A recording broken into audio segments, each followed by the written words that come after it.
Hi, my name is Abby, and this is the most disappointing books of the year. The year of 2025, I read 69 books, and out of all of those books, I've had three that were really disappointing. It was overall a really good reading year. I found a lot of new favorites, I had a lot of great books, a decent amount of, okay slash mid books, and only three, so I feel like I can't complain too much, but I did want to share those disappointing books with you guys. The first one is The Ministry of Time. I read that in January. It was actually my first book of the year, and it was just disappointing to me because it is supposed to be this book about like time travel and romance, and I was really interested in the science aspect, but that wasn't explored. Everything was explained either poorly or just not explained at all. And the second aspect, the romance, felt really flat.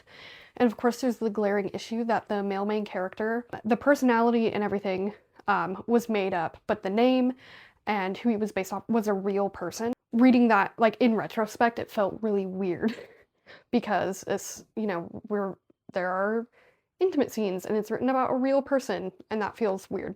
Okay, my second most disappointing book of the year was The Silent Patient. I read that in March. Overall, it was not too bad of a read. It was very gripping. I read it super quickly. I was immersed in the story.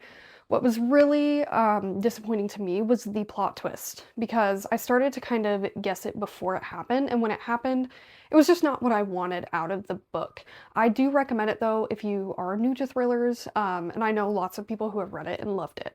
The last disappointing book of the year was The Witch and the Vampire, which I read in June, which I believe to be the only like truly bad book that I read this year. It follows a vampire and a witch, and they are rivals, and I was really excited for it. It's a sapphic book, so I was really looking forward to that.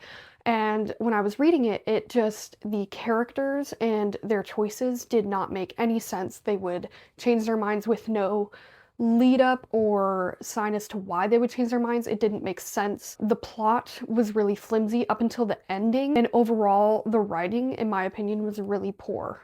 So that was really disappointing to me because I was so excited to read that one. Alrighty, thank you for watching.